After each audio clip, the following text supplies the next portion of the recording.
Hey guys, daskro here again, and it's 8v8 Pubstars time again. This time around, the next map for the match is Noshahr Canals, which is a conquest map with a bunch of vehicles in it. And I'm in a server right now with a very special guest this time around, DaVinci from Cryo 9. Now, for those that don't know about Cryo 9, they recently beat Team Rival in the 8v8 Alienware tournament on this very map just some short days ago. And so I've asked DaVinci to come in the server with me and talk about some of the observations that they had on this map and what those observations did to the tactics and strategies that they created and implemented against Rival, and what worked and what didn't work so well within this match. So DaVinci, thanks for joining me, and how are you? I'm doing well. I appreciate you inviting me to talk about the map. Well, I'm glad to have you here. So let's just jump right into this and talk about the 3 cap points on the conquest mode of Noshahr Canal. So each of us are on different sides. So we're going to jump in our little helos, and we're going to fly to the first point, which is A point.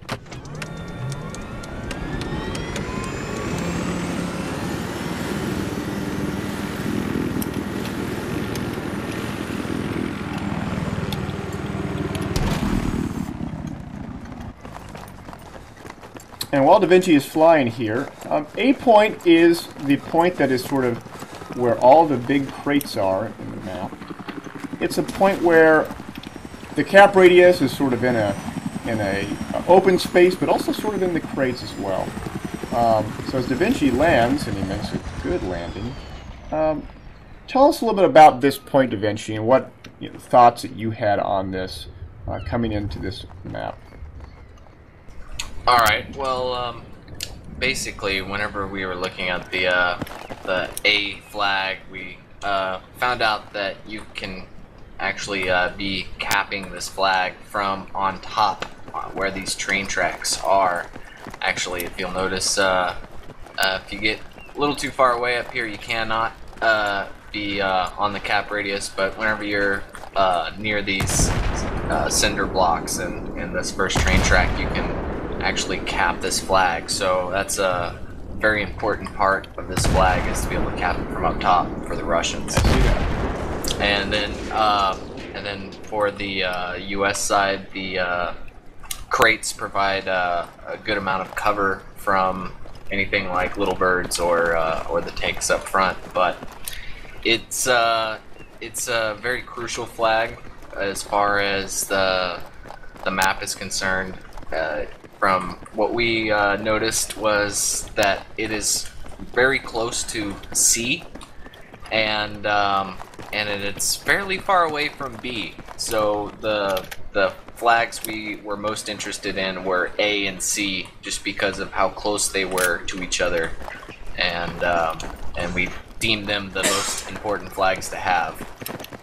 And it seems to me that with A here, there's a few crates that you can hide in to cap the point, but even so, if you're attacking this point and it's already captured by your opponent, it seems to be very hard to cap this unless you have a lot of vehicle support, because of all these various nooks and crannies that the defending team can sort of get into to defend in this crate area. Did you guys experience that kind of combat within this 8-point area?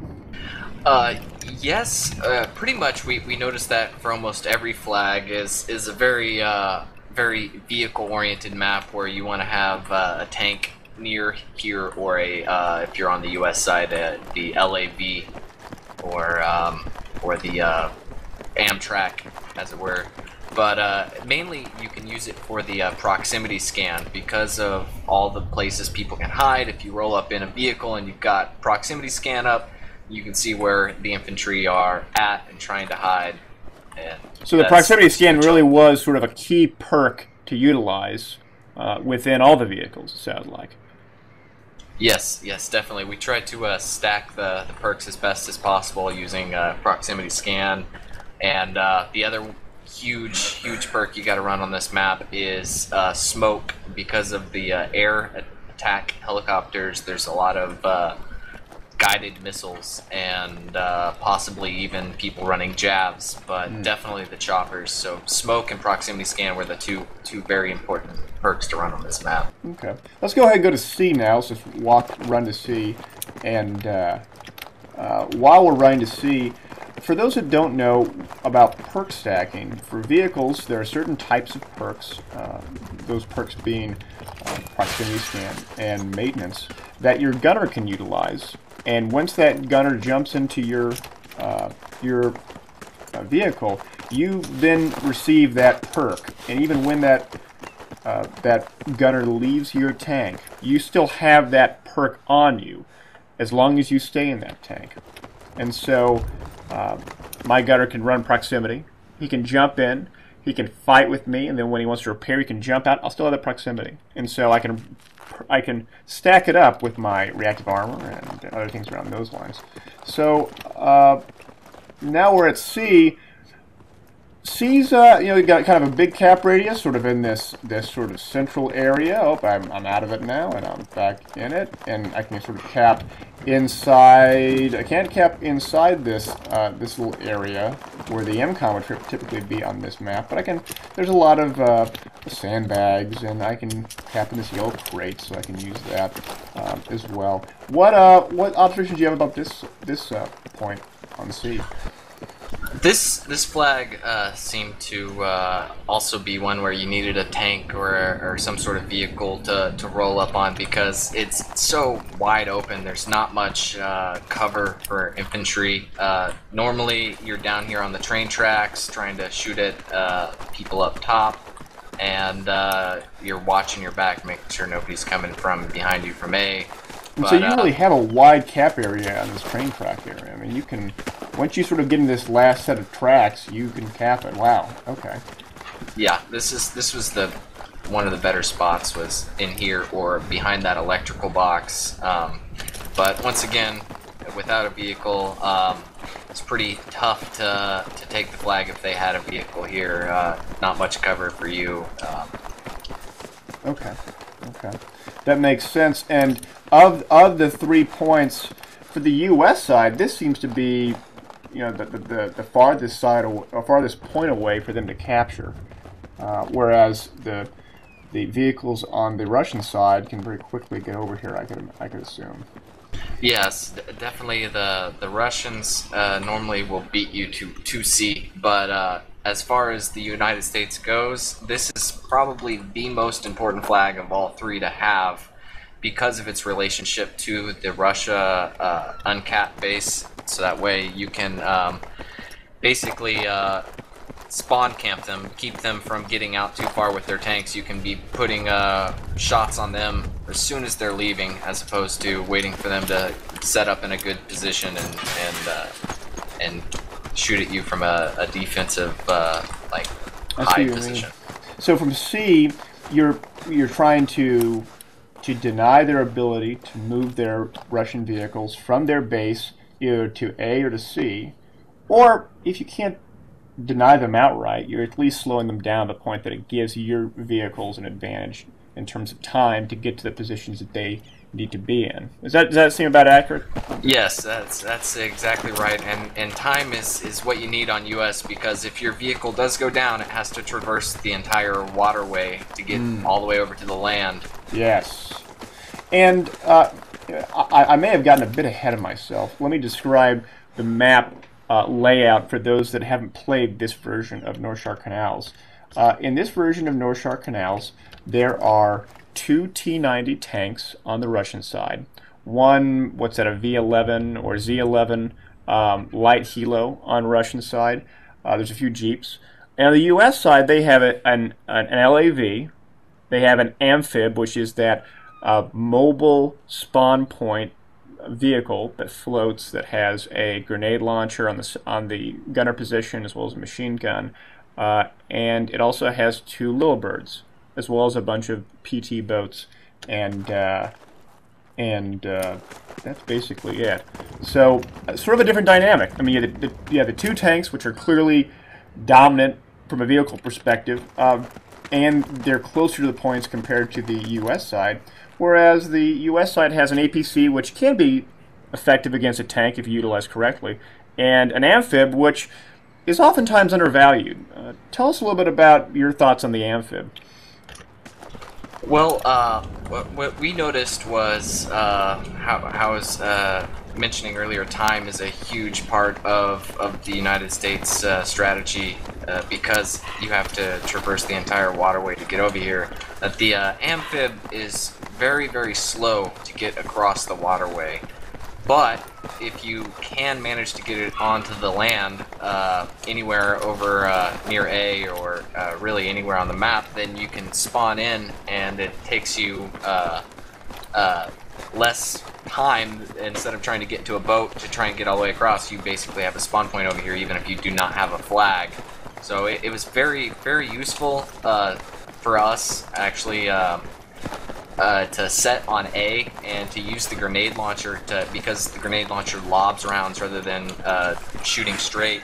You can actually lob rounds from A onto C or onto their tanks as they're trying to push you up top. So it's a very useful weapon if you have the time to get it across the water. I see. And what's nice about the amphib is that by default it has smoke and it has reactive armor, and so it's actually a lot more powerful than a lot of people think about because they associate it simply as sort of a taxi, when in reality it can actually go toe-to-toe against a tank if you have a gunner that knows what he's doing. But did you mostly view it as an anti-infantry system or more towards an anti-tank system? No, we used it for anti-tank and as like a mobile spawn point. So it was mainly trying to take out vehicles, like maybe even their Z11 if it was overhead, trying to use the gun on it, or if the tank was up top, then using it as an anti-tank weapon. Let's see. Now, we're at B point now, the dry dock area. This cap radius is pretty large. It's all wide open, though. We can sort of cap next to this warehouse, even up to the sort of side portion of the warehouse, and we can cap almost all the way around next to these pipes. Well, yeah, close to these pipes. Can't cap next to the dry dock itself, but boy, we can get close to it, sort of over these supporting beams. We can cap here. We can cap all the way around to this construction area, all the way to this, oh, not to the forklift, but pretty close to the forklift. This is a pretty open area. I mean, and I would imagine that the spawn points are not in the open area. It's probably around in the dry dock, in the construction area, and then in the double stacks, and even in the warehouse. So if you want to cap this point, you're going to be exposed, I'd imagine. What are your thoughts on B point? Yeah, yes, definitely. It's pretty much like all the other flags, and it's best to have a vehicle here trying to cap it rather than just infantry, because if they see that you're burning the flag and they decide to spawn in, they're going to be in cover and you're not going to be. That makes sense. And that's sort of the sort of dichotomy you have to deal with. Do you want to cap that point, put dudes on that cap point and risk it to get that point grade out, or do you want to be on a more defensive position, just try to clear out dudes as much as you can, and then when you have that confidence that you've wiped out all the defenders, that you can then bomb that cap point with a bunch of guys so you can cap it real fast. Good observations. Now, let's take this up a level. We now know the basics of the 3 cap points. Let's meander sort of over into the middle of the map so you can see the aircraft carrier. And I got the sun in my eyes, oh no. And let's talk a little bit about some of the initial thoughts that you guys had about, or maybe sort of preconceived notions you had about the map and how it would play out versus what you actually experienced. So we actually played Rival. Our teams, Cryo and I, played Rival in the Gigabyte tournament on this map. It was the first match we had ever played as a team. In fact, we just barely made the deadline for the Gigabyte tournament to get in and sign up with our team. And we were really new. We hadn't really even played 8s all that much. We played more 4s, and so we're very green to playing 8s. And on this map, we decided to use the air as much as possible on our first time because we saw the United States has 2 little birds, and we thought, great, we can use that as an attacking strategy. And myself, I'm a chopper pilot, and we have some very good air people on our team, so we thought we could definitely take advantage of that. And in fact, when we played Rival for the first time on the Gigabyte tournament, we lost actually pretty handily. They beat us pretty bad, but we dominated the air. We pretty much spawn camped their choppers. We were able to take their choppers away from them, so they did not have one and we had theirs.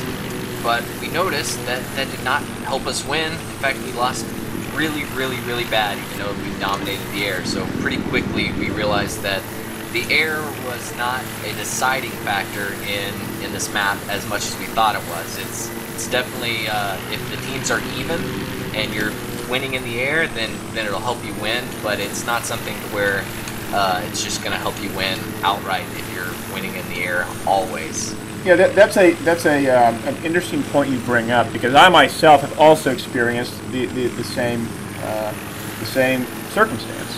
Back in the Team Warfare League kickoff tournament for Battlefield 3, my team 20ID played against Rival on what was that map? It was fly on my face.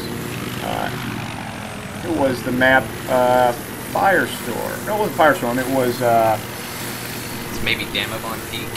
I'm blanking here, and I'm doing this live, so I feel like a moron. But it's a Karg Island. We're playing Karg Island, and we had, bar none, the best jet pilots in the competitive community at the time. We had a guy named Gats. Gats is best known for being the #1 Battlefield 42 pilot back in the day, and he dominated them. He kept their jets down the entire game, kept their kilo down the entire game, was to the point where he was just spawn camping them. He had it timed down so the moment that jet spawned in, he could take it down.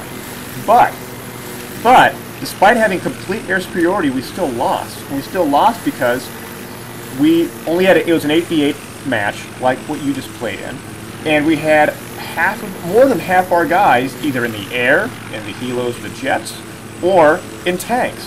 And so we only had 1 or 2 guys going infantry, and so they outplayed us in the infantry game because we were outnumbered, and they were able to rotate faster than we were able to compensate for it because the vehicles were very slow to react to those kinds of movements, and we lost. And so it was quite a surprising event, because traditionally in Battlefield, if you have air superiority, you win, and we didn't win. And so it was a learning moment for me, and it sounds like that you too went through a similar learning moment on this map as well. Definitely. We basically overcommitted troops in the air. We ran 2 people in the air, and found out pretty quick that we needed people on the ground to cap flags, to maneuver around, to be able to assault their tanks, and to make sure we held flags as opposed to having people in the air. So for our next match, we compensated for that. We only ran basically 1 person in the air. In the very beginning, on the U.S. side, we definitely used both choppers to get from the carrier over to the land to help cap flags. So we used them both, but we quickly vacated the chopper we used for transport, and the other one we just used for attacking their chopper, and focused less on spawn camping them and more on using it as a anti-tank system, where most of the time they had smokes and they were able to not get shot by our chopper, but whenever they smoked out, it gave our infantry time to move from an open area to a covered area, because he can't see very much of what's going on around him whenever he pops that smoke out. So it just an extra bonus that we had by dominating in the air, and just by having them smoke out, giving our troops time to assault their tank or to move from one location to the other. So you would smoke out using the M320 smoke? Is that right? No. I'm saying is we lock them in our chopper, lock onto their tank, and I see you try mean. and shoot a jab at them, basically, or the guided missile, which is, I call it a jab, from our chopper, and it would cause them to have to smoke to prevent themselves from getting hit by the guided missile. Because once that laser lock-on happens, they can be very well susceptible to, you know, for them to be hit, and so they're forced to make a choice. They either can call your bluff, which is not much of a bluff because you can fire that missile anytime you want, or they can smoke and stop that immediate damage from taking place. Maybe buy themselves enough time to get into a position where they can't get javelined, you know, in succession, but they're making themselves vulnerable, and you're denying them the ability to be aggressive in terms of their tank play. Is that about accurate in terms of what you're trying to accomplish? Definitely. And really, it depended on what team you were on. As far as the United States team goes, the choppers were seen as kind of make the tank smoke, so that way they're having to play defensively exactly as you described, but also using the choppers as a transport system to get from one flag to the other, because the United States is so far away from all the cap points, and you have two choppers, so one can be used as an attack chopper and the other one can be used as a transport and drop people off.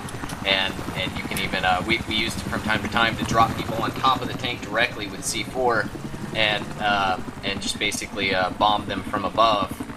And so it was used as a transport and an attack, whereas when you're on Russia, you only have one chopper, and you're close to all the flags, so you don't need a transport chopper. It's more for just trying to lock onto their LAB or Amtrak, especially trying to do it when they're in the water. That's the best time you can do it, because if you happen to get the shot off and they're disabled in the water, then they cannot repair to get out. And on top of that, it does not destroy right away, so they have to wait maybe another 15-30 seconds for their vehicle to actually explode, and then after it explodes they have to wait for the reload time for the vehicle to come back. So it's almost twice as long as just killing the vehicle outright on land. That's a very interesting observation. Again, that buys more time for your vehicles to take advantage of that situation. I like that. Now, for what most teams do, as far as Russia is concerned, is since they've got two tanks, is they push the first one straight to A on top of the train tracks, because they can capture that flag from up there, as we discussed earlier. And the other tank normally goes over and either helps cap C, because they can get there very quickly, or just moves over to the other side of the train tracks to overlook B to try and prevent the United States from capturing B. Okay. Now, as I said earlier, the flags we focused on were A and C because of how close they were. We noticed the first time we played Rival that when we captured B and A, trying to hold both those flags, they're fairly far away from each other, and trying to move from B to any other flag, you noticed how wide open everything is over there, and their tanks can just canister shell you as you're going from one spot to the next in the wide open areas. So it's very, even though you have the flag, there's not much assaulting you can do from that flag unless you have an LAB helping you get from point A, or from point B to point A or to point C. That makes sense. And so even though that it may be easier to cap A and B at off the start, you may very well have a scenario where it's not as defensive as as defendable as you think it could be. So the second time we played Rival, what we did is straight off the bat we went for A with our LAV, and we used our transport chopper to go for C right away. Okay. But in the process of doing that, we actually have a full chopper, and there's two people sitting on either side of the chopper looking outside, and they can engage targets while they're on the side of the chopper with their gun. Now, you're not very accurate doing that, and we didn't want to shoot anyone, but what we did was we had them go engineers and have mines. And so we ran both of them dropping mines all the way up their road that gets them out of their uncap. Really? Okay. So that way, once we did eventually take their tanks down, they had a long, hard trail to try and get out of their uncap again. And also, their tank that was pushed up on these train tracks were pretty much blocked in. If he went forward, he fell off down to A. But if he backed up, there was mines all behind him, so he was trapped in that spot. He couldn't really move, and became very susceptible to rocket fire, and to our other attack chopper making him use his smoke.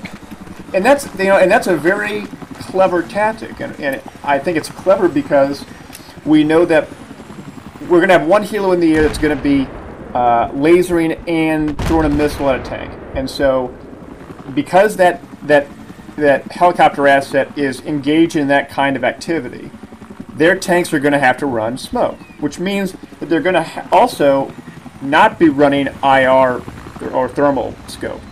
And so when they're not running thermal scope, seeing these landmines is not nearly as easy. Now they can still push the Q button and spot them, but even if they spot them, you are again delaying the time that it takes for them to get to a certain position. And that, to me, is a very intuitive strategy.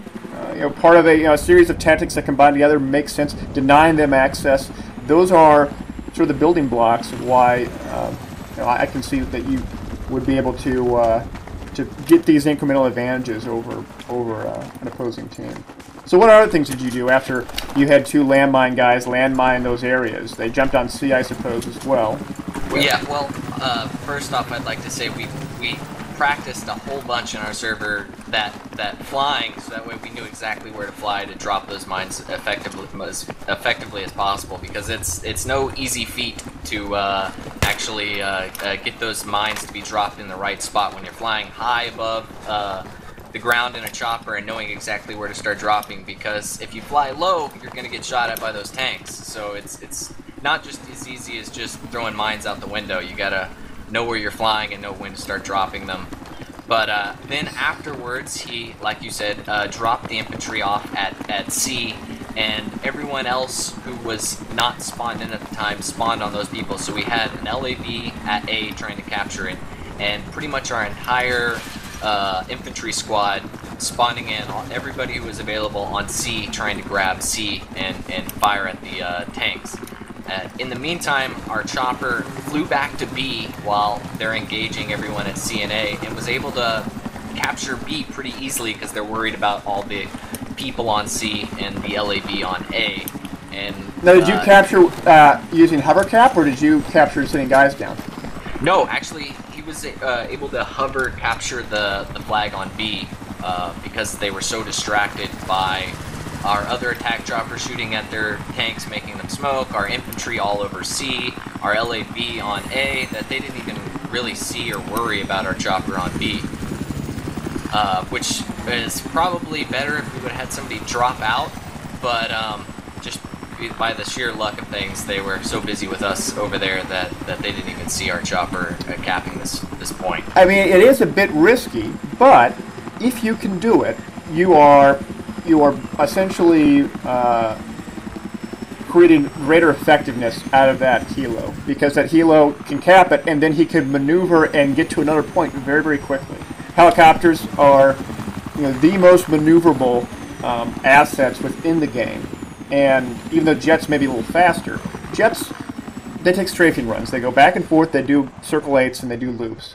Helos, on the other hand, they can jump out and they can quickly get to a point, hover that point, do a lot of damage, and so I really like that. It's bold, because if the enemy tanks see you, they can try to take pot shots at you with a canister shell or a tank or a main gun, and they can take a hit on you, and you can die very quickly. But if you can do it right, or just land like what you're doing, land right on the point, maybe using some of these areas as a little bit of concealment, a little bit of cover, and then cap it, and then jump back in and fly again, you can do that as well. We also felt that if he was shooting at us, then he wasn't shooting at the infantry, and so it gave our infantry a little bit of like, which one do you go after the chopper that's flying low, and they kind of get their eyes wide open and they think, man, I can take that chopper out real easily, and then our infantry has time to grab C. But and if I do my count right, you're not taking the amphib at the start. Is that right? No, we did not. We did not use the amphib. It took way too long. So all we did was push an LAV straight to A, and attack chopper went for their attack chopper, and then we used the transport chopper to drop people at C. Now, they did a pretty good job of wiping our infantry squad out at C, but in the meantime, we got A, we got B, and our LAV was still up, and we were able to take out one of their tanks. So then after capping B, our chopper flew back over to C, people spawned in on that chopper again, and we're able to drop back on C instantly, and assault C again within, I mean, as long as it takes for you to die and spawn back in. That we were back on C again, rather than running from A all the way back to C, or running from B all the way to C. That chopper was used to get people to C almost instantaneously. And so in that execution, it sounded like you utilized delay spawns, and so even after you got squad wiped, you exercised patience and say, wait, guys, let's hold off until our helo can get back onto C, and let's do it again. Is that accurate? Exactly, and we were pretty good at squad switching. We'd switch, you know, so that way if they died, then we'd have an open spot in our squad for them to spawn in on the chopper.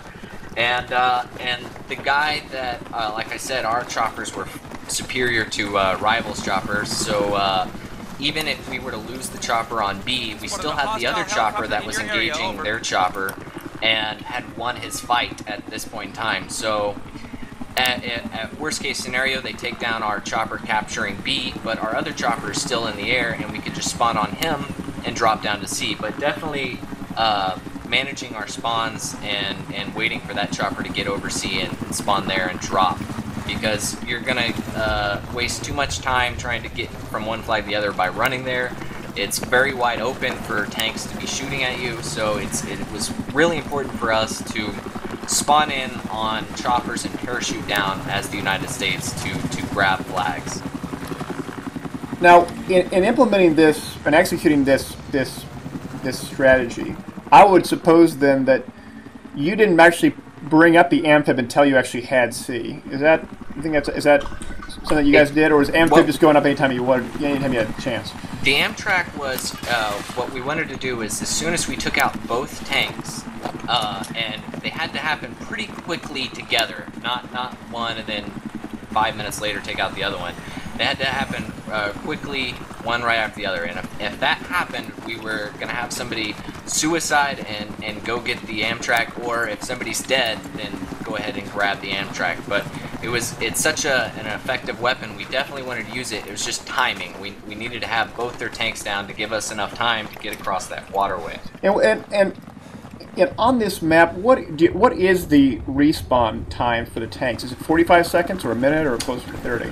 I don't have the stopwatch. We had our tank driver watching the spawn on that, and we had our chopper driver pilot watching the spawn on their choppers. But I believe it's somewhere around 45 seconds. Okay. It seems like it's very, very quick. If you don't get them both down in quick succession, then there's going to be one up, and then you take that one down, and then by the time you take that one down, the other one's back up again.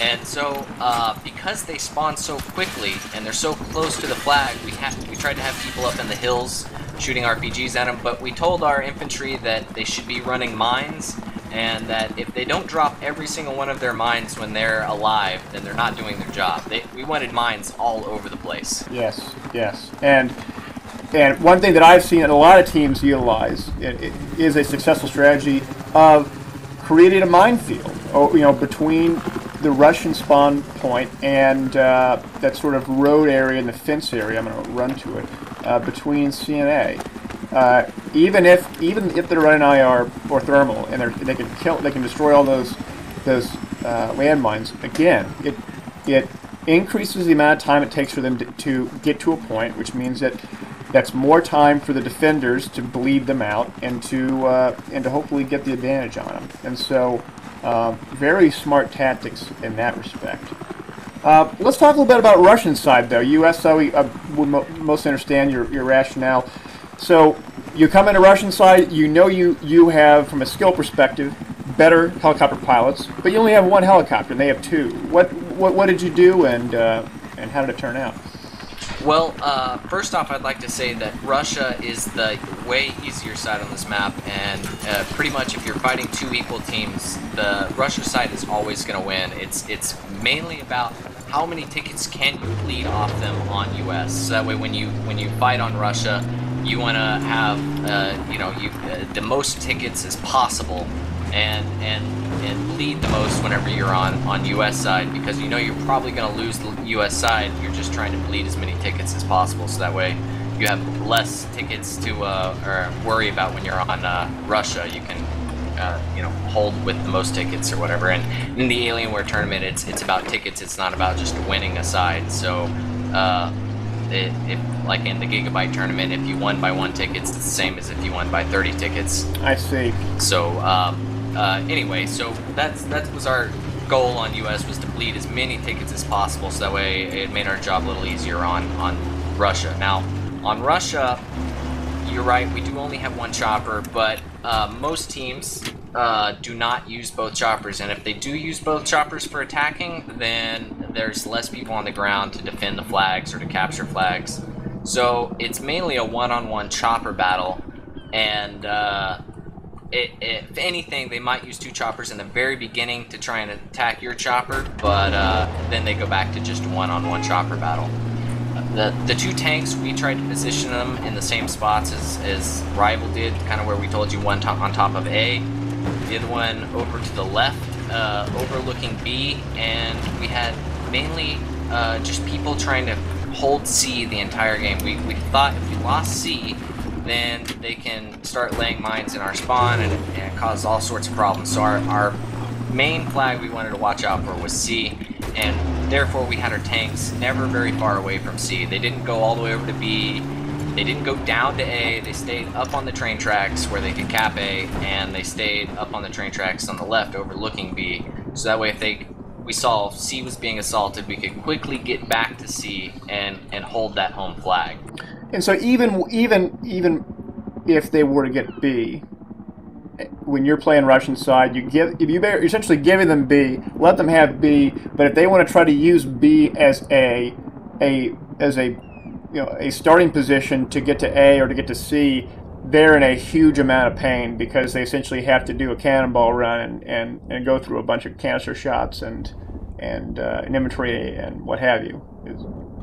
Exactly, and so that's exactly right. We could care less about B. They can have B all they want. All we want is A and C, and we've got the ticket bleed. Now, if we have a chance to take out their LAV and they only have infantry, and we feel pretty confident that we've got most of their team down, then we do have a push that we do where we send 1 tank over to B and try and recap them. So that way we can basically force them to use their choppers to try and get over to the mainland, which hopefully our chopper's winning that war and they won't be able to get over here. And also we can have people spawn in with jabs, and our chopper, I think I mentioned earlier, use the jabs to try and disable their vehicles as they're crossing the water. And how did you, I mean, your strategy on the US side was in part to utilize the choppers as transport vehicles to get to sea. How on Russian side did you try to counter that sort of tactic? Did you run iglos or stingers, or did you run javelins and try to get a laser lock on their enemy helos that came in, or was it really inevitable for them to jump on there and it was just about fighting them once they got to that point?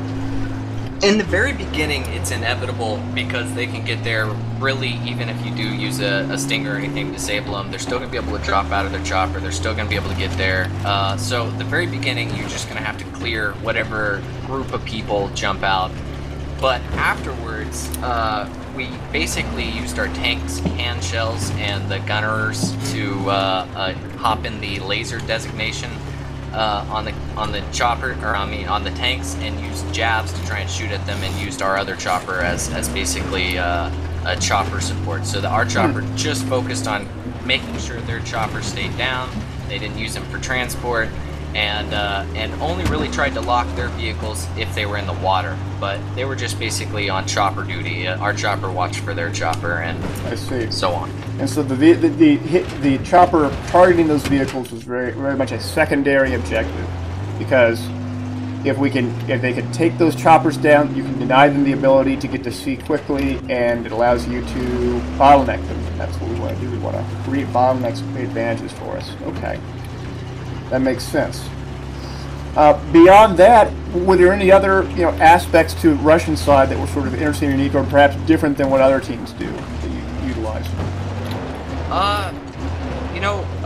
I think what we tried to do was position the Vodniks in spots to where we could shoot at their choppers and also shoot at the infantry. We put a Vodnik over at the corner building, and one on C that just spawns in there, and another Vodnik on A. Okay. Because you get two Vodniks from the get-go from the Russia side, where we placed one straight to A, the other one goes to the corner building over where you're kind of driving to, on the right, exactly where you're driving to if you make a right, and then there's a Vodnik that spawns in on C once you capture the flag. So we tried to have those as like little mobile turrets that we could use to watch B and watch choppers and watch A, watch every flag.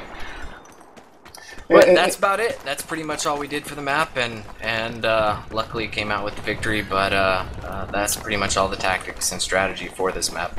Okay, well, this was very insightful.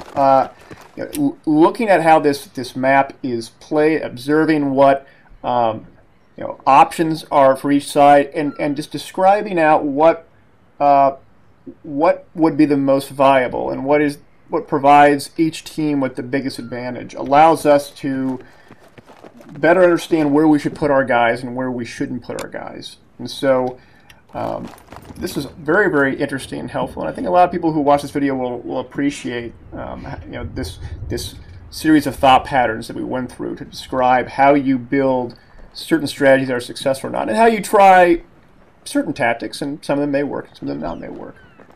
So all that being said, I want to bring this to a close, but are there any closing thoughts or shout-outs or anything around those lines that you'd like to give out, DaVinci? I just proud of Cryo9's first tournament other than Gigabyte. Actually, we're going to be playing for third place on Wednesday against Crimson, and so hopefully we'll be able to pull out the victory there. So our first pretty much real tournament. We hopefully will get third, and unfortunately the Battlefield 8 V8s is not looking too healthy right now, so it's probably going to be the last one. So we start and then we end. But I thought Rival played a good game, and it's a close match, and I appreciate you having me on here, and I'll just see you later. Indeed. And I'll tell you, I have a little bit more faith than you do about the 8s. I think we'll see more tournaments in the future. Probably just take a break for a little bit. That's how it happens often in the Battlefield world. So to everyone watching, thanks for tuning in. This was a lot of fun and very insightful, thinking about these things and making the observations needed to create those assumptions to build successful strategies. So thanks again, DaVinci, and congrats on the win with Cryo9. Very, very impressive. So I will see you guys later.